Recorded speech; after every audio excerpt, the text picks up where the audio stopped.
Hi everyone, welcome to Supertest for our flammable refrigerant demonstration. The purpose of this test is to show in a practical way the different flammability properties of different classes of refrigerants that we see in the automotive market. We have three types of refrigerants. We have a cylinder of R134A, which is a Class A1 non-flammable refrigerant. We have a cylinder of R1234YF, which is a Class A2L flammable refrigerant. And we have a hydrocarbon refrigerant, which is a Class A3 highly flammable refrigerant. Okay, the first stage of the demonstration will be to see if we can ignite R1234YF, A2L refrigerant. So we will just gently open our cylinder, face our torch away from the cylinder, open our blowtorch tap. We've got nice flow of refrigerant coming out of the end of the torch. And I've just got a common flint ignition source, commonly found in all workshops. And you can't see really any flame propagating there at all. You can if you look closely, there is a very mild ignition occurring in the back of the torch there, but not every time.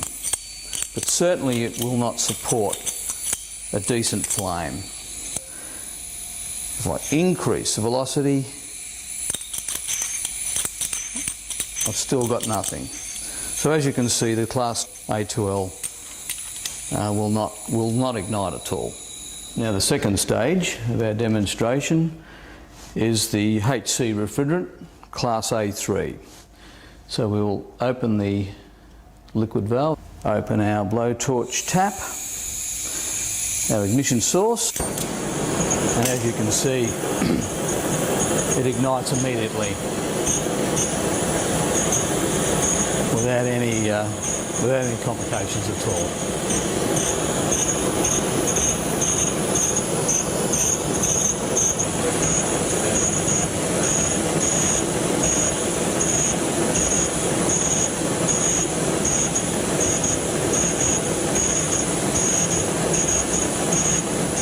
So in regard to the R134A refrigerant, Class A1, we all know is classified as non-flammable, and actually we're not going to attempt to ignite it, because to do so we would have to connect the blowtorch to the valve and we would have to emit some of the refrigerant to the atmosphere, which most of you would realise is against the law in Australia. So I think it's a given principle that the A1 won't ignite, and it's pretty safe to use.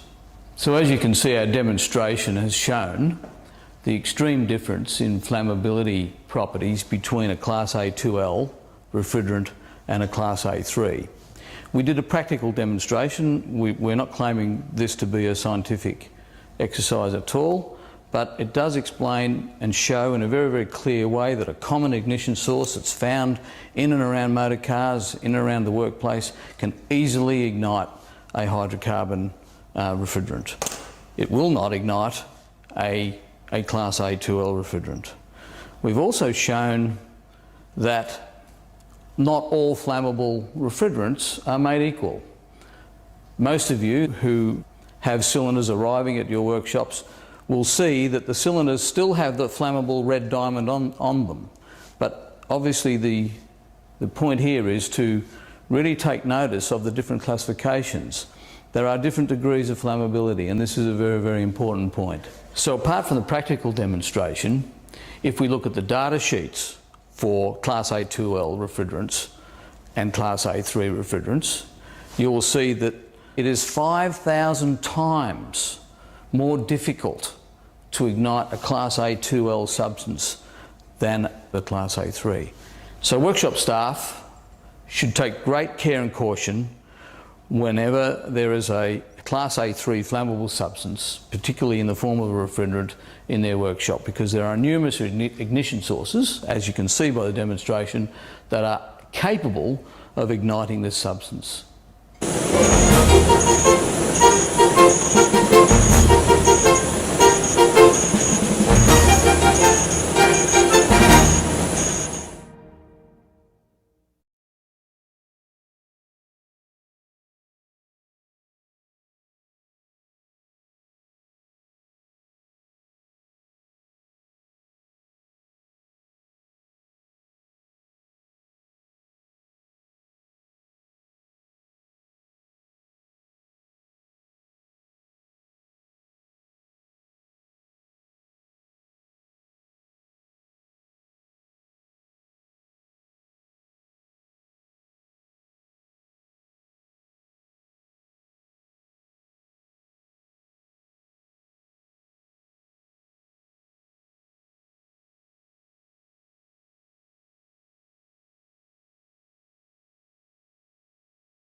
So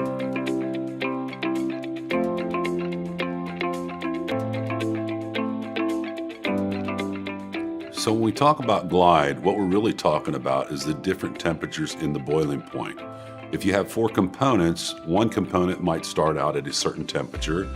The fourth component will start out at a different boiling point or end at a different boiling point. The difference between the starting point and the ending point is our glide. So we start out with our bubble, which is our liquid side, entering our saturation temperature, and we end with our dew point, which is our saturation, entering that vapor point. The difference in those two is, in fact, our glide. Now, an azeotropic glide or an azeotropic blend has minimal glide. A good example for that would be R410A. It has less than a half a degree glide. It's non-significant. So when you're working with your PT charts, you may want to use the bubble or the dew point. Some PT charts, however, only give you a midpoint. So you need to take all of this in consideration. For more information, visit education.emerson.com.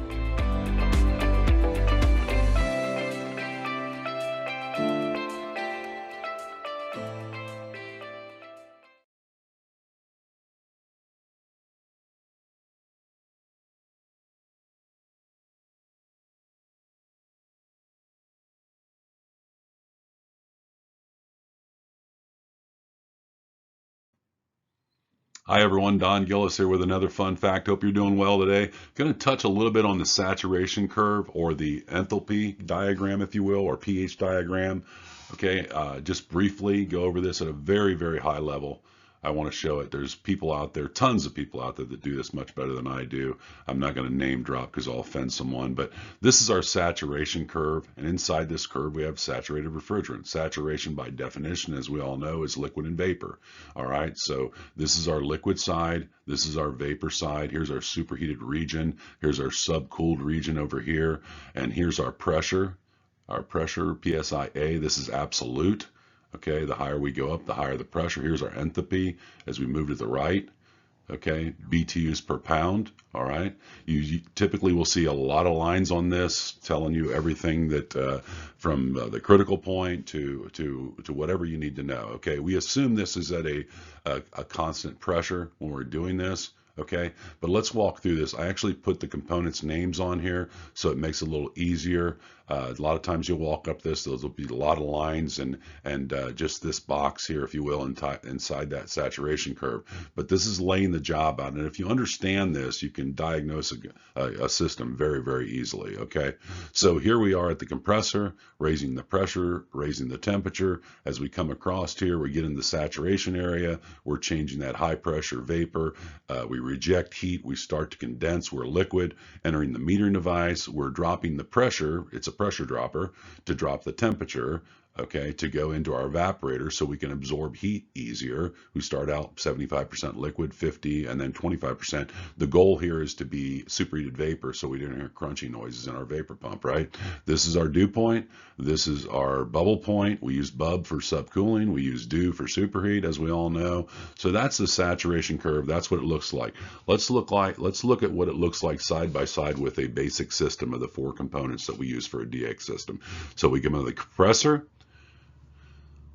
We go into the condenser, we're rejecting heat, we condense, we leave the condenser as a liquid in our liquid line, enter the metering device, we then want to drop the pressure again, which drops the temperature, and we're boiling off, we're absorbing heat in our evaporator, and then back to our compressor to start the cycle over. A lot of times they use this as the baseball analogy. That's the way I was taught 30 some years ago. Let's say this is home plate, this is first base, this is second base, that's third base, okay? Everything in red is high pressure, whether it's a vapor or it's a liquid. Everything in blue is low pressure, whether it's a liquid or whether it's a vapor, okay? And if you drew an imaginary line on this way over here, you would have everything to the right as a vapor, whether it's high pressure or low pressure. Another imaginary line here, as I said, everything on the left of that would be liquid, whether it's high pressure or low pressure. And that's the way I was taught many, many years ago before smartphone. I'm showing my age now. But that's what this looks like, the system looks like on a pH diagram. So I hope that helps, and keep sending those questions in or what videos you want me to do. I saw one the other day. I'm going to do a comparison on 454B against R410A and R32 also. I'll show you what those pressure temperatures look like side by side, what the POE oil is going to look like, and all that good stuff, okay? That's your fun fact for today. I'm Don Gillis. As always, be kind to one another, okay? I appreciate your time. Take care now.